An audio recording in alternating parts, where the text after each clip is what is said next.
The bridge of the flagship Dominion's Edge hummed with quiet efficiency. Admiral Vextaran stood before the massive viewing screen, his forearms clasped behind his back as he studied the tactical display. Blue dots represented his fleet. 2,000 ships carrying 5 million of the hegemony's finest warriors. A single red dot marked their destination, the third planet of a small yellow star, Earth. Admiral, his communications officer, called out, "The final battle group has reported. Ready status. All ships are in position at the edge of their solar system." Vextaran's mandibles clicked with satisfaction. In his 300 years of service, he had conquered 47 worlds. This would be the easiest victory of his career. The intelligence reports were clear. Humanity possessed no faster-than-light travel, no energy shields, no plasma weapons. Their entire military numbered fewer than 50,000 beings scattered across their primitive star system. "Begin the approach," he commanded. "Standard formation. We shall make this quick and clean." 3 billion kilometers away, Captain G1 sat in the cramped observation post on Luna Base, Earth's moon. She had been monitoring the deep space sensors for 6 months, watching for anything unusual in the black void between stars. The job was boring most days. Today was different. The screen in front of her lit up with contacts. Hundreds of them, appearing at the edge of their solar system like stars being born. But these weren't stars. They were moving too fast, too purposefully. "Command, this is Luna Base," she spoke into her headset, trying to keep her voice steady. "We have multiple contacts entering the outer system. Unknown origin, unknown intent." The response came immediately. "Luna Base, confirm your readings. How many contacts?" G1 checked the display again. The numbers kept climbing. "Command, I'm showing over 1,500 distinct signatures. They're maintaining formation and heading directly for the inner system." On Earth, Defense Minister Hyunwoo received the call at 3 in the morning. He had been expecting it for weeks, ever since the deep space telescopes detected the first signs of organized movement in the void. Humanity had always wondered if they were alone in the universe. Now they had their answer. He dressed quickly and made his way to the Emergency Command Center, buried deep beneath the mountains of Colorado. The room was already filled with military leaders, scientists, and government officials. Everyone looked scared. "What do we know?" Hyunwoo asked as he took his seat at the head of the table. General Tai Hyung, the youngest fleet commander in Earth's history, stood up. "Sir, we have confirmed alien contact. Multiple ships, estimated between 1,500 and 2,000. Vessels, they'll reach Earth's orbit in 72 hours at their current speed." "Their intentions?" Hyunwoo asked, though he already suspected the answer. "Unknown, but their formation suggests military purpose. They're not here to talk." At Luna Base, tactical analyst Minji studied the alien fleet's approach pattern. She had spent years studying military history, learning how different armies moved and fought. What she saw on her screen made her stomach twist with fear and something else: opportunity. "They're being too careful," she muttered to herself.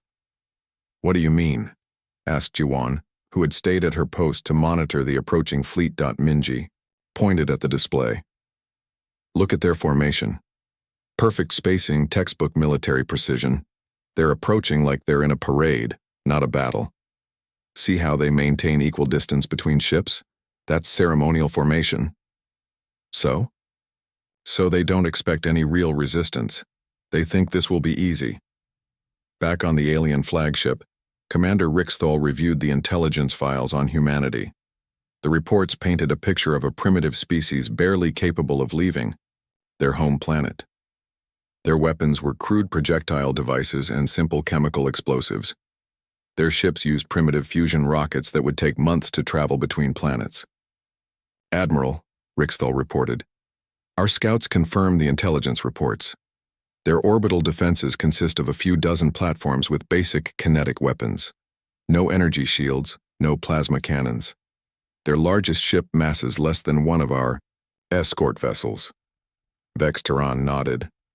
"As expected, signal the fleet to prepare for standard occupation protocol. We'll disable their military installations first, then demand surrender. This should be concluded within one planetary rotation." On Earth, the emergency session continued through the night. Military leaders presented their options, each one more hopeless than the last. Earth's Space Navy consisted of 43 ships, most of them converted cargo vessels armed with railguns and nuclear missiles. Their orbital defense platforms were stronger, but still primitive compared to what was coming. "We have 24 orbital platforms," reported Admiral Su Young, commander of the Space Defense Forces. "Each one has enough firepower to destroy any ship in our fleet, but against 2,000 alien vessels with unknown technology." She didn't need to finish the sentence. Everyone in the room understood the odds. "What about ground forces?" asked Hyunwoo. 40,000 active military personnel across all branches," answered General Woo Jin. "Another 100,000 reserves. We can arm the civilian population, but most have no military training." The room fell silent. Everyone was doing the same math. Even if every human on Earth fought, they would be outnumbered by the aliens 100 to 1. "Sir," Taehyung spoke up, "we do have one advantage, which is, they don't know how we fight." 60 hours after first contact, the alien fleet transmitted their message. It came in perfect English, apparently translated by their computers after monitoring Earth's communications. "People of Earth," the message began, "I am Admiral Vextaran of the Hegemony Fleet. Your world has been selected for incorporation into our empire. You have 24 of your hours to surrender unconditionally. Submit now, and your people will be relocated to suitable reservation areas. Resist and face complete extermination. There will be no negotiation." The message played on every television, radio, and computer on Earth. Panic spread through the cities as people realized they were not alone in the universe, and that their new neighbors wanted to enslave them. In the command center, Hyunwoo looked around the table at his military leaders. "Options? We could surrender," suggested one of the politicians. "Save as many lives as possible." "No," said Taehyung firmly. "If we surrender now, humanity becomes slaves forever. Our children will never know freedom." "But if we fight, they'll all die anyway," the politician argued. "Maybe," Taehyung admitted, "but they'll die as free humans, not as property." Hyunwoo made his decision. "Prepare our response." 12 hours later, Earth's answer went out on all frequencies, broadcast to the alien fleet and to every human settlement in the solar system. Taehyung delivered the message himself, standing in front of the cameras with the flag of United Earth behind him.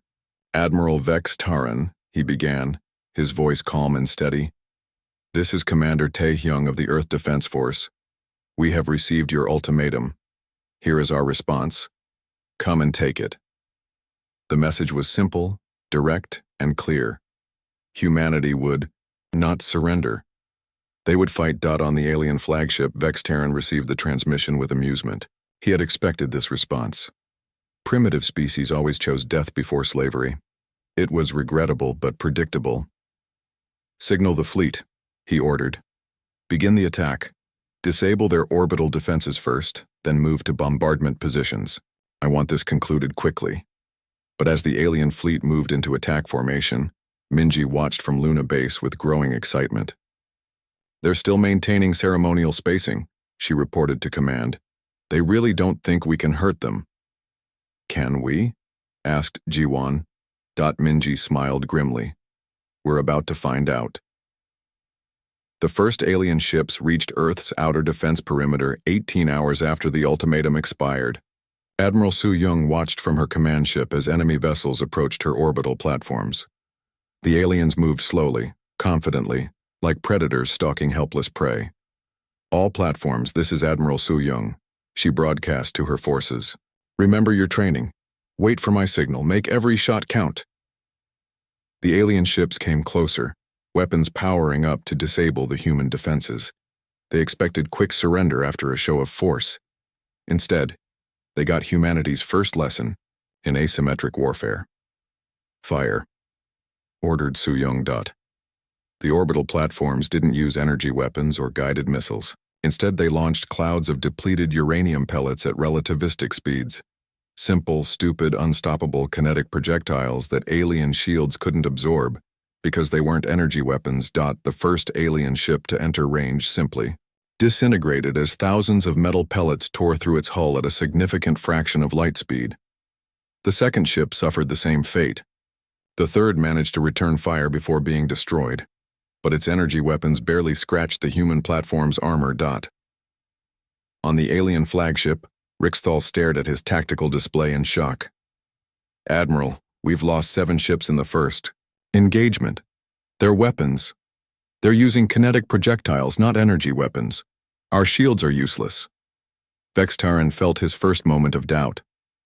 Adapt our tactics. Use evasive maneuvers. But the humans had more surprises.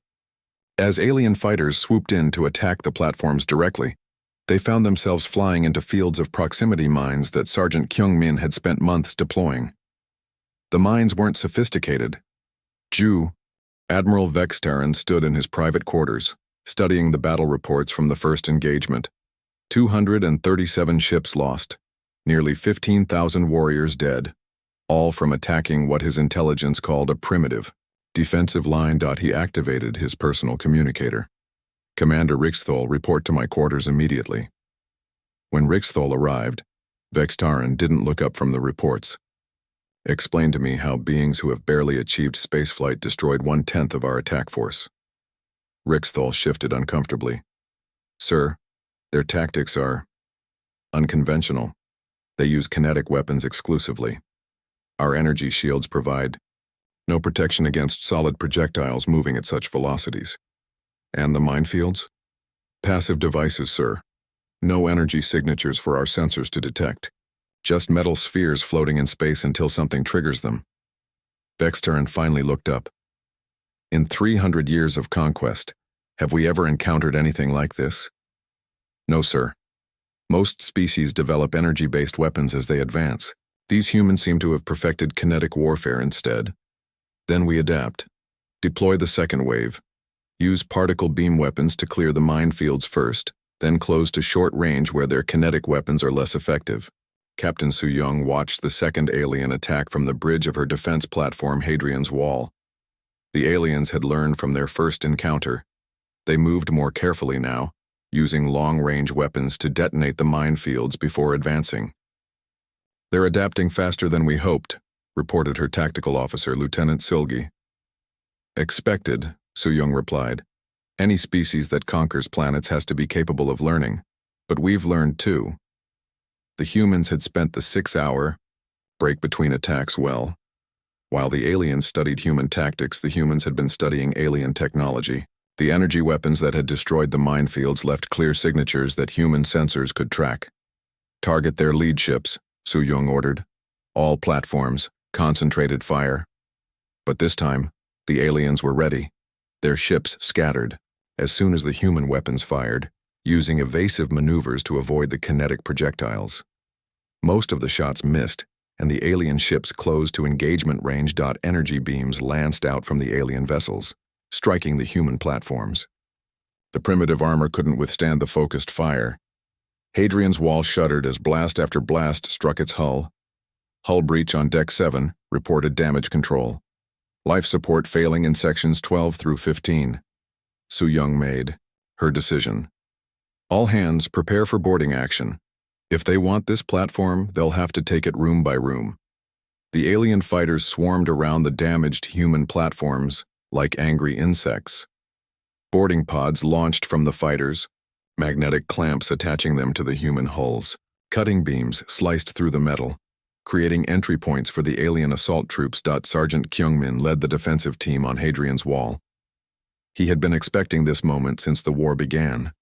The aliens would learn their second lesson about humans. They didn't fight like any other species in the galaxy. The first alien through the breach wore powered armor that should have made him invincible against primitive human weapons. But Kyung-min's team wasn't using normal ammunition. They had spent hours modifying their weapons, loading them with tungsten cores designed to penetrate energy shields.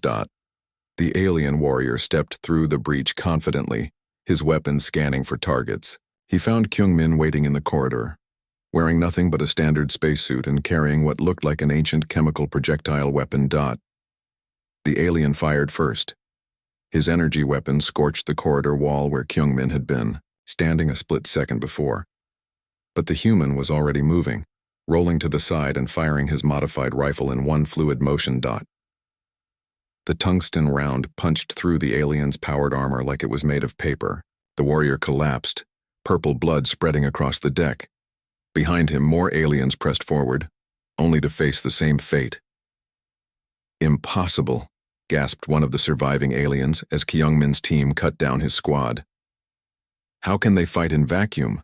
Where are their environmental suits?" Kyungmin smiled grimly behind his helmet's faceplate. "This is our environmental suit, you idiot. Humans train in space. We live in space. This is our home." The truth was becoming clear to the aliens. While other species required massive life, support systems to function in hostile environments, humans had adapted to fight in the vacuum of space as easily as they fought on planetary surfaces. They didn't need bulky environmental suits because they had learned to work with minimal protection. On board the alien command ship, Commander Rixthal received increasingly disturbing reports from the boarding teams. "Sir, Squad 7 has gone. Silent. Squad 12 reports heavy resistance. The humans are fighting in hard vacuum like it's a natural environment for them." "What about Squad 15? "Dead, sir. The humans filled the corridor with some kind of toxic gas, then fought through it wearing only basic filtration masks. Our warriors couldn't function in the environment, but the humans seemed unaffected." Vexteran monitored the reports with growing unease. In every boarding action, his warriors were dying in numbers that should have been impossible. These humans fought without regard for their own safety, using tactics that no sane species would employ. Communications Officer Yunha sat in the intelligence center on Luna Base, her equipment tuned to alien frequencies. She had been listening to their communications since the battle began, and what she heard was becoming more interesting by the hour. "Command, this is intelligence," she reported. "I'm intercepting alien tactical communications. They're confused." "Explain," came the reply from Earth Command. "They keep asking each other how to fight an enemy that seeks death in battle. They have protocols for fighting species that retreat when outnumbered, that surrender when cornered. They have no protocols for fighting humans." The alien communications revealed their growing panic. "These humans ram their damaged ships into our vessels instead of retreating," one alien commander reported. "They detonate nuclear weapons at point-blank range, sacrificing themselves to take out our ships. How do you fight an enemy that treats death as an acceptable tactical option?" It was a question that would haunt the alien commanders throughout the battle. Every military doctrine in the hegemony was based on the assumption that the enemy valued survival above victory. Humans seemed to have reversed that priority completely. The boarding actions continued for hours. Platform after platform fell to the alien assault, but each victory cost them dearly. Human defenders fought room by room, corridor by corridor, making the aliens pay in blood for every meter of advance. On Hadrian's Wall, Su-young made her final stand on the bridge. Her platform was dying around her, life support failing, hull breaches spreading like cancer through the structure. But she had one last card to play. "Silgi," she called to her tactical officer, "how many alien ships are docked with us?" 17, sir. They're using us as a staging area for attacks on the other platforms." Su-young smiled. "Perfect. Signal all remaining platforms. Tell them we're going to show these aliens what happens when you corner a human." Her hand moved to the self-destruct controls. Every human military installation was equipped with nuclear charges designed to prevent capture. But Su-young had modified hers, using the platform's reactor to amplify the explosion. "All hands, this is Admiral Su-young," she broadcast on all frequencies, including the alien channel, so they would understand what was happening. "It has been an honor serving with you. Remember this moment when you tell your children about the day humanity said no to slavery." She pressed the button. The explosion vaporized Hadrian's Wall and every alien ship attached to it. The blast wave damaged dozens of other alien vessels and completely disrupted their attack formation. In a single moment, Su-young had killed more aliens than the rest of the defensive platforms combined. The surviving alien commanders stared at their tactical displays in shock. A human officer had just sacrificed herself and her entire crew to take out a small portion of their fleet. The military computers couldn't process this kind of tactical thinking. "Admiral," Rixthol reported to Vextaran, his voice shaken. "The humans they destroyed their own installation to kill our boarding parties. 17 ships lost, 300 warriors dead." "Acceptable losses," Vextaran replied, but his voice lacked conviction. "Sir, with respect, I don't think you understand. They didn't destroy the platform to deny it to us. They weren't retreating. They destroyed it specifically to kill as many of our people as possible, even though it meant their own deaths. The implications hung in the air like poison gas.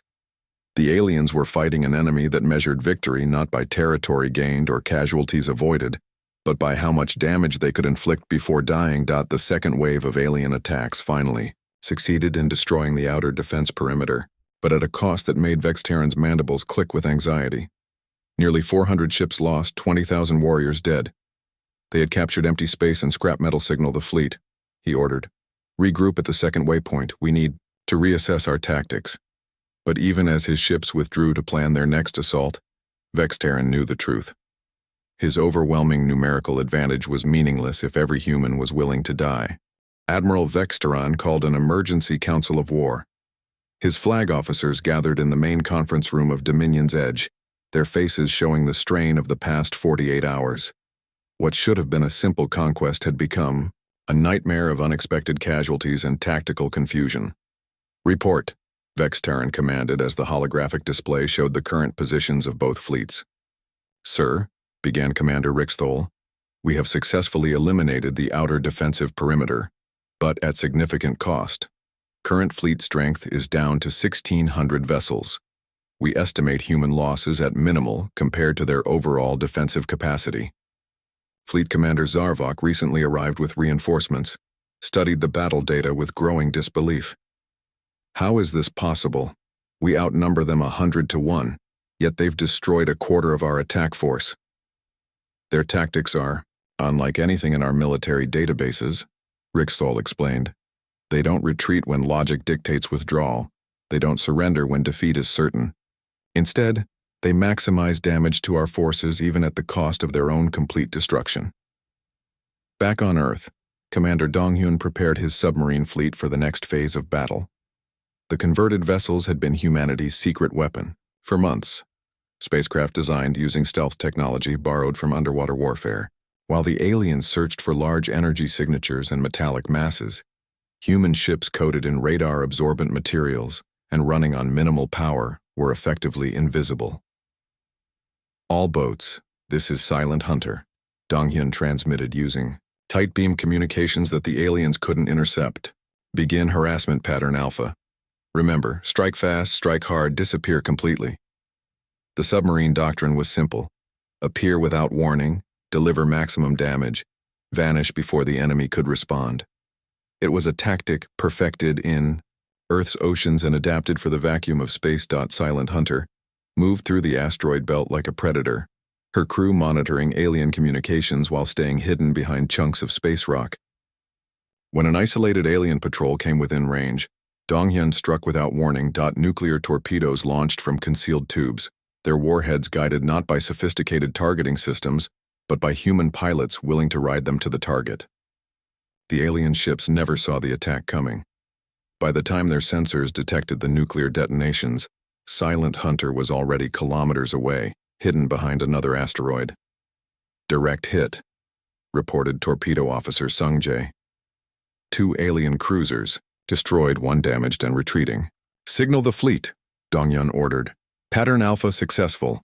Begin general harassment." Across the solar system, human submarine crews began their deadly game of hit and run. They struck convoy escorts, destroyed supply ships, and vanished before the aliens could organize a response. The enemy found themselves fighting ghosts that appeared from nowhere and disappeared just as quickly. On the alien flagship, Tactical Officer Mordan brought increasingly disturbing reports to Admiral Vextaran. "Sir, we've lost 17 ships in the past 6 hours to what appear to be stealth attacks. Our sensors show no enemy vessels in the areas where the attacks occurred. Impossible, Vextaran replied. Their technology is primitive. They cannot have developed cloaking devices. Perhaps not cloaking, sir, but some form of stealth technology. Our sensors are designed to detect energy signatures and large metallic objects. If they're using different materials and minimal power, the Admiral's mandibles clicked in frustration. Each engagement with these humans revealed new complications. They didn't fight according to established military doctrine. They adapted their primitive technology in ways that sophisticated alien sensors couldn't detect. Fighter pilot Yuna led her squadron through the outer system, her modified interceptor barely larger than the alien fighters, but far more maneuverable. The aliens maintained tight formations, following standard attack patterns that human pilots had been studying for days. Phoenix Squadron, this is Phoenix Leader, she transmitted. Remember, we don't try to match their firepower. We use speed and chaos. Break formation on my mark. The alien fighter squadron approached in perfect formation, their weapons charging, for a coordinated attack. At the last second, Yuna's pilots scattered in 12 different directions, turning the neat engagement into a swirling dogfight that alien tactical computers couldn't process. Human fighters darted between alien ships, like angry wasps, impossible to target because they refused to maintain predictable flight paths. Instead of trying to win through superior firepower, they used ramming attacks, ejecting at the last second to let their pilotless ships crash into alien vessels. Yuna herself demonstrated the tactic, aiming her fighter directly at an alien cruiser. At the last possible moment, she triggered her ejection seat, watching her ship tear through the alien hull in a shower of sparks and debris. Her emergency beacon activated, calling for pickup while she drifted in powered armor, still firing her personal weapons at nearby alien fighters. Command, this is Phoenix Leader, she reported as a rescue ship approached. Enemy formation broken. 17 alien fighters destroyed, 4 human ships lost. Pilots recovered and ready for next sortie. The aliens couldn't understand this kind of warfare. Their pilots were valuable assets trained for years and equipped with expensive life support systems. The idea of deliberately crashing ships and relying on ejection systems was madness. Yet it worked with devastating effectiveness. Commander Rixthol brought the latest battle reports to Admiral Vextaran with growing concern. Sir, their fighter tactics are completely disrupting our attack formations. They use suicide ramming attacks but somehow recover their pilots for reuse. Our formations are being scattered by individual fighters willing to die to break up our coordinated attacks. How many pilots have they lost? Vextaran asked. None, sir. They appear to have developed ejection systems that allow pilots to survive ramming attacks. They're treating their spacecraft as disposable weapons rather than valuable assets. The Admiral stared at the tactical display, watching scattered reports of human attacks across the system. These beings thought like no other species he had encountered. They treated death as an acceptable tactical option, but they also found ways to survive techniques that should have been fatal. In the engineering section of the battleship Incheon, Chief Engineer Sungjae worked frantically to modify their weapons systems. The aliens had adapted to human kinetic weapons, so the humans were adapting right back. Cut power to the mining lasers, he ordered his team. I want them completely disconnected from the main grid. Sir, those aren't weapons, protested one of his technicians. They are now, Sungjae replied, pulling up modification schematics he had designed during the battle. Industrial cutting lasers put out more raw power than most military weapons. We just need to focus the beam and add targeting systems. The modification took 4 hours. When it was complete, Incheon had tripled her firepower using equipment never intended for warfare. The mining lasers could cut through alien hull material like it was paper, and the enemy had no defense against industrial equipment turned into weapons. This is insane, muttered the technician as they tested the improvised weapons. We're turning cargo ships into battleships using spare parts and improvisation. Welcome to human warfare, Sungjae replied. If it's stupid and it works, it's not stupid. The concept of battlefield modification was completely foreign to alien military thinking. Their weapons were standardized, tested, and manufactured to precise specifications. The idea of jury-rigging equipment during combat was not just impractical, it was impossible with their technology. But humans had built their entire industrial civilization on the principle of adaptation and improvisation. Every human engineer was trained to solve problems with whatever materials were available. In the middle of a space battle, this became a decisive advantage. Inchin rejoined the fleet with weapons that didn't appear in any alien tactical database. When she opened fire on an enemy formation, the industrial lasers carved through their ships like a hot knife through butter. The aliens had no defense against weapons that weren't supposed to exist. "Sir," reported Rixthal to Admiral Vextaran, "the human ship Inchin appears to have modified her weapons during the battle. She's using some form of industrial cutting equipment as artillery." "During the battle?" Vextaran asked in disbelief. "Yes, sir. Intelligence indicates they shut down non-essential systems, removed industrial equipment, and converted it to military use, all in the middle of combat operations." The Admiral felt something he had never experienced in 3 centuries of warfare, genuine confusion about how to fight his enemy. These humans didn't just adapt their tactics, they rebuilt their weapons in real time. How could any military plan account for an enemy that changed the rules during the battle? The harassment campaign continued for 3 days. Human stealth. Ships struck without warning from the asteroid belt. Fighter squadrons used kamikaze tactics that somehow allowed pilot recovery. Industrial ships appeared with improvised weapons that could destroy cruisers with a single shot.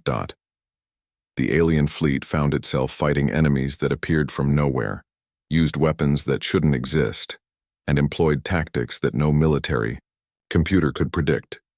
Every engagement taught the humans something new about alien. Admiral Vextaran stood before his remaining fleet commanders in what had become a war council of desperation. The holographic display showed the stark reality. Of his original 2,000 ships, fewer than 1,000 remained operational. The humans, who should have been extinct by now, seemed to be growing stronger with each engagement.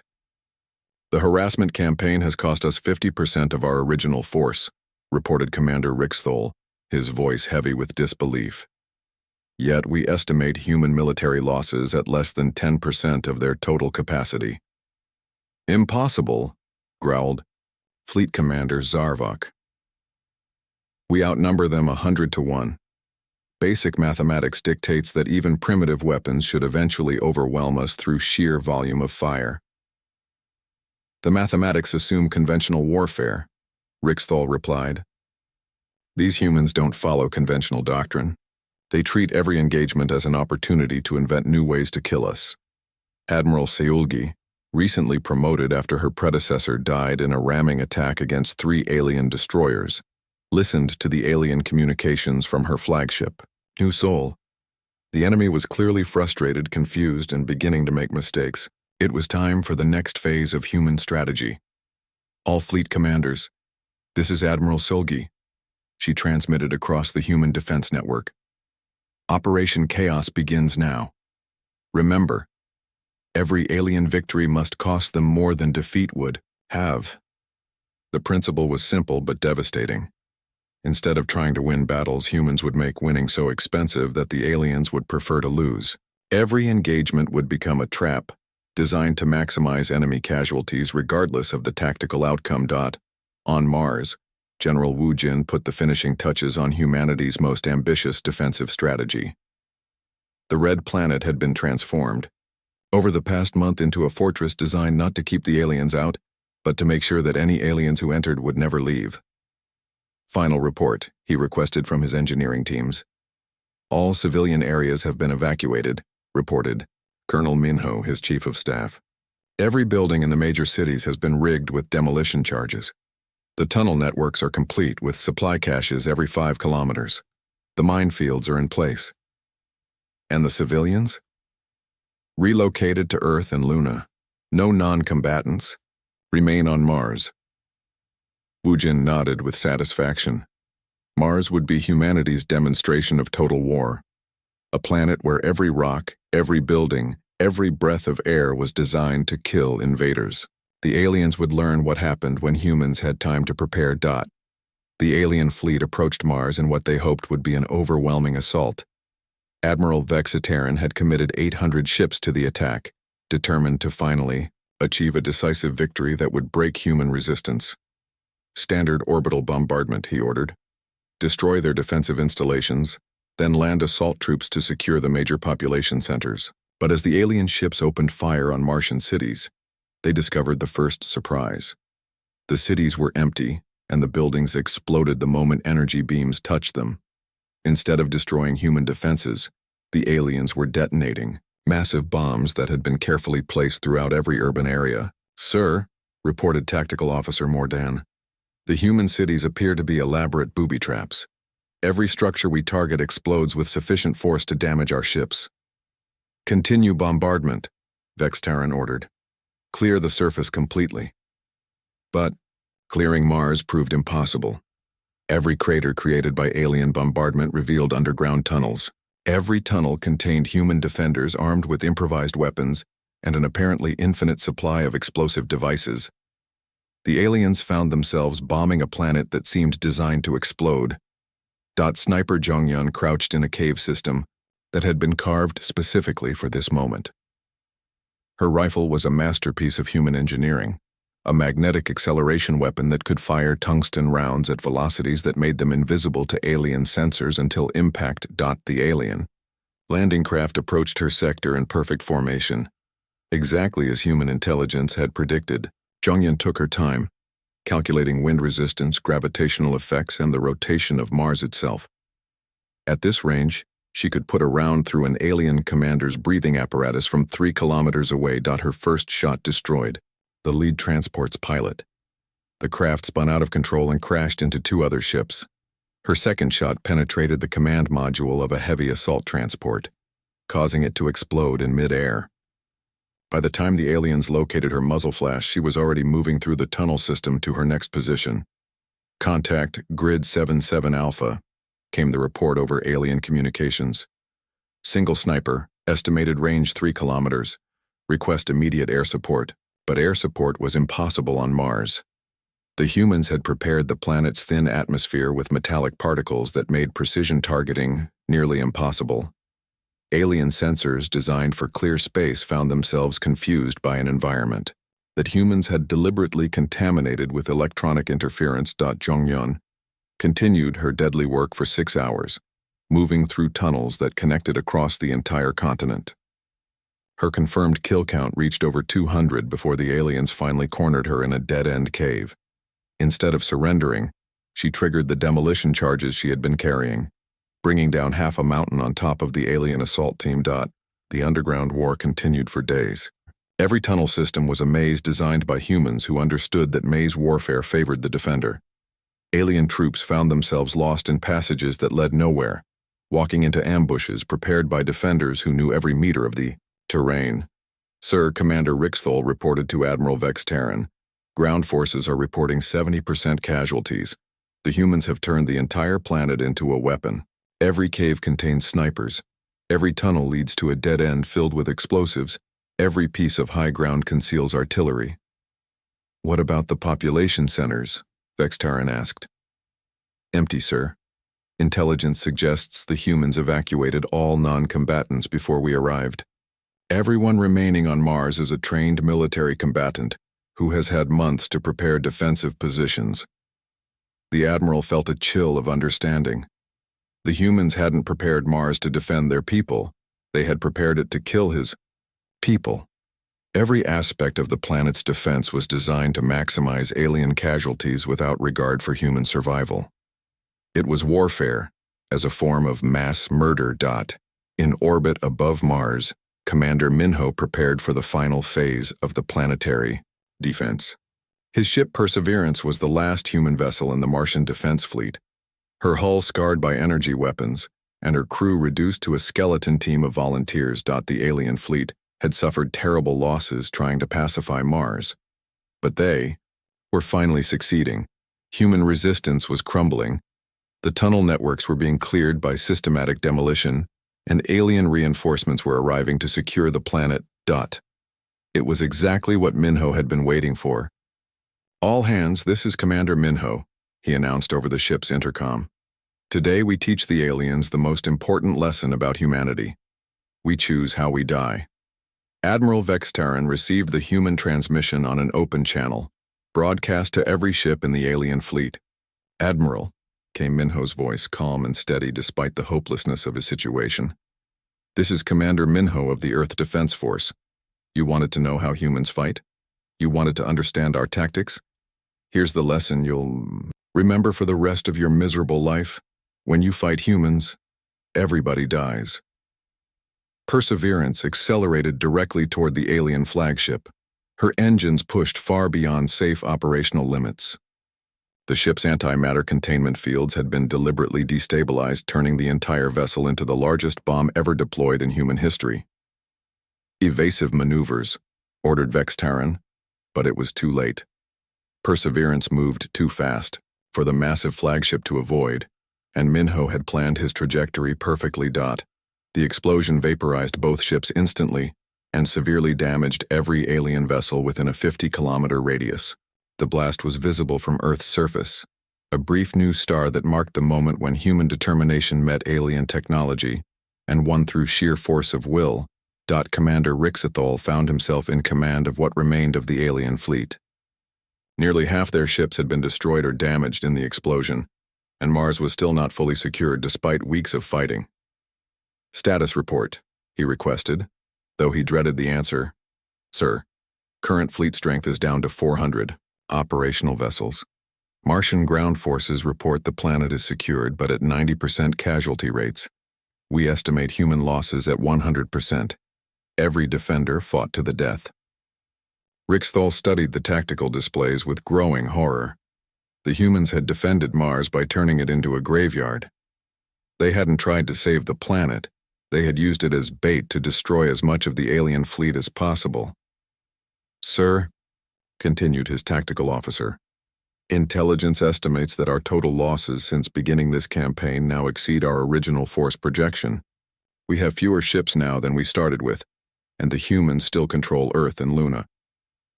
The mathematics of the war had become impossible. The aliens were losing ships faster than they could replace them, while human resistance seemed to strengthen with every battle. Each victory cost more than... The space station New Sol drifted in a decaying orbit around Earth. Her hull breached in 17 places, and her life support systems failing. Admiral Jisoo stood on the bridge, watching the last remnants of both fleets through the cracked viewport. Of the original 2,000 alien ships, fewer than 300 remained operational. Of Earth's defense fleet, New Sol was the only major vessel still capable of fighting.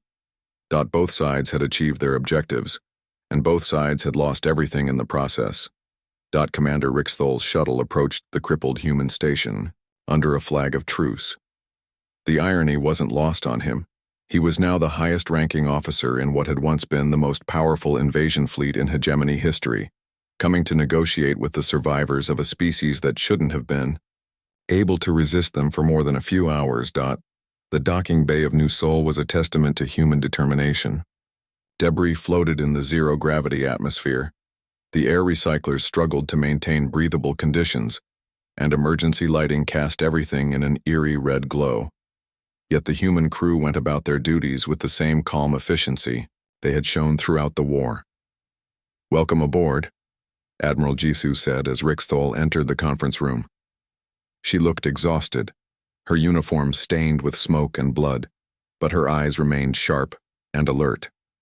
"I assume you're here to discuss terms?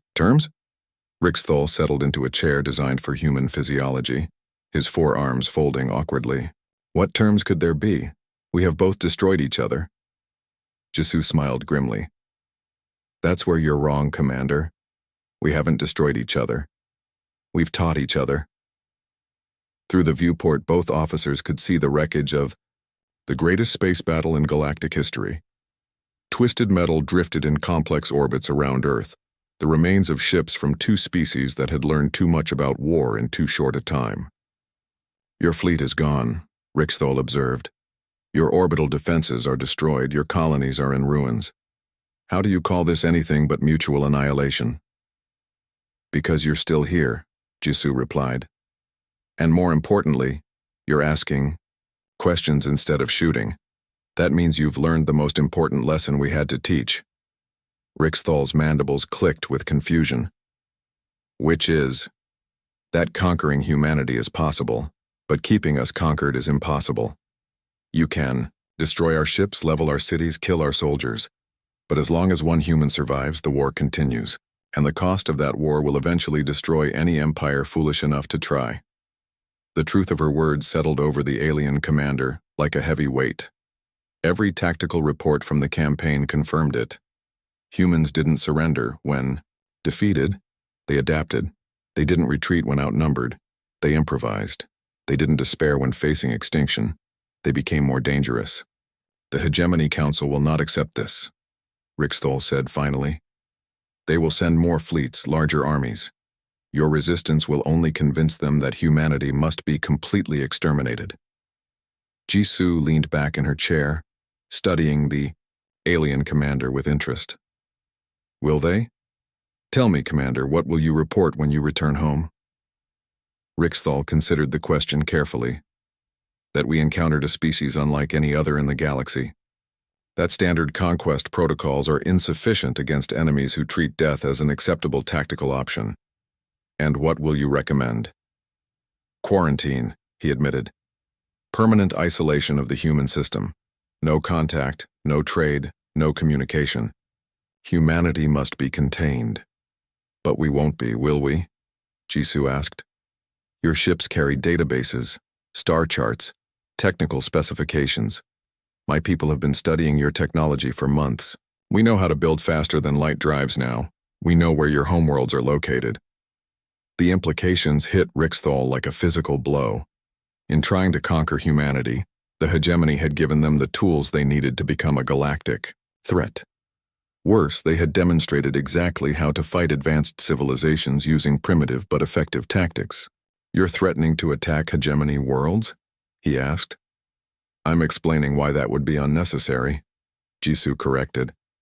You see, Commander, we've learned something important about your people during this war. You're not evil conquerors. You're bureaucrats with superior technology. You conquer because it's easier than negotiating because your advantages make resistance seem futile. She stood and walked to the viewport, gesturing at the debris field outside. But we've just proven that those advantages can be neutralized, not just by humans, but by any species willing to pay the price. Do you really think we're the only ones in the galaxy who prefer death to slavery? Rixthal followed her reasoning with growing alarm. The human war had created a template that other species could follow. Worse, it had proven that the template worked. If word of humanity's success spread throughout the galaxy, the hegemony would face rebellions on every world they controlled. What do you want? He asked finally. Simple, Jisoo replied. An end to the expansion. No more conquest, no more forced incorporation. The hegemony becomes a voluntary association of species who choose to join rather than being compelled. And if we refuse? Jisoo smiled, and for the first time since their meeting began, Rixthal felt genuinely afraid.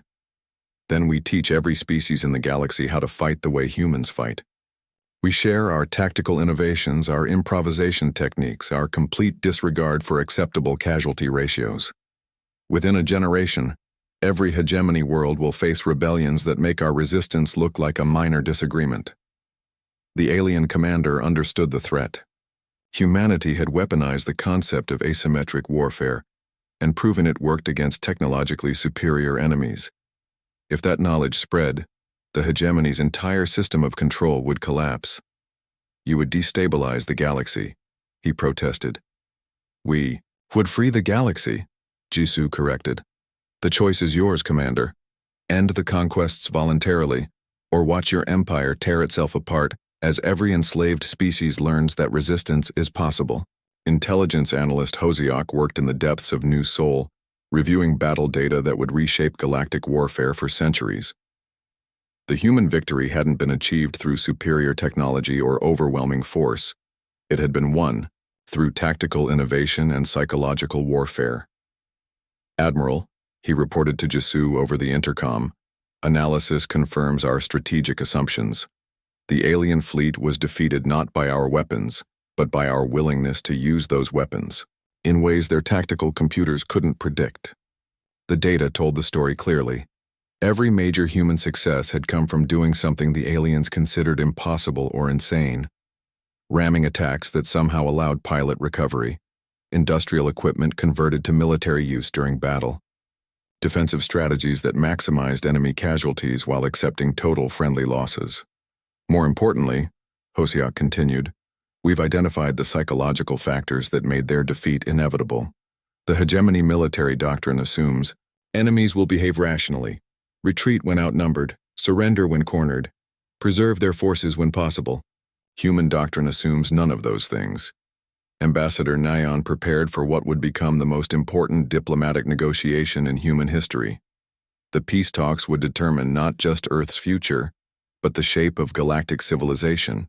For generations to come, she entered the conference room aboard the neutral station that both sides had agreed upon, carrying with her the weight of humanity's newfound reputation. The alien delegation looked nervous, and she understood why. From their perspective, they were negotiating with a species that had just proven conventional military superiority was meaningless. Honorable delegates, she began, using the formal, address protocols that human intelligence had identified as important to hegemony culture. We gather today to discuss the future of our two civilizations. The lead alien negotiator, a senior diplomat named Kurtalan, gestured with his forearms in what humans had learned was a sign of respect. Admiral Nayon, the Hegemony Council has authorized me to discuss accommodation. Accommodation suggests, we are accepting a subordinate position, Nayon replied calmly. We prefer the term partnership. The negotiations continued for 3 days. The aliens wanted guarantees that humanity would not share their tactical innovations with other species. The humans wanted guarantees that the hegemony would end forced expansion and transition to voluntary association. You ask us to abandon our entire system of governance, protested Kurtalan during the second day's session. We ask you to evolve beyond conquest as a political tool, Nayon corrected. Your species has advanced technology, sophisticated culture, and administrative expertise that could benefit the galaxy enormously. You don't need to rule by force when you could lead by example. The final agreement, known later as the Terra Accords, established humanity as the galaxy's first official, protected species, a classification that had never existed before but became necessary after the war. The hegemony agreed to end forced expansion and transition to voluntary membership over a 50-year period. In exchange, humanity agreed to limit the sharing of their tactical innovations to species that were actively resisting hegemony conquest years. Later, Captain Jaehyun stood on the bridge of Horizon, humanity's first faster-than-light exploration vessel. The irony wasn't lost on him. Humans,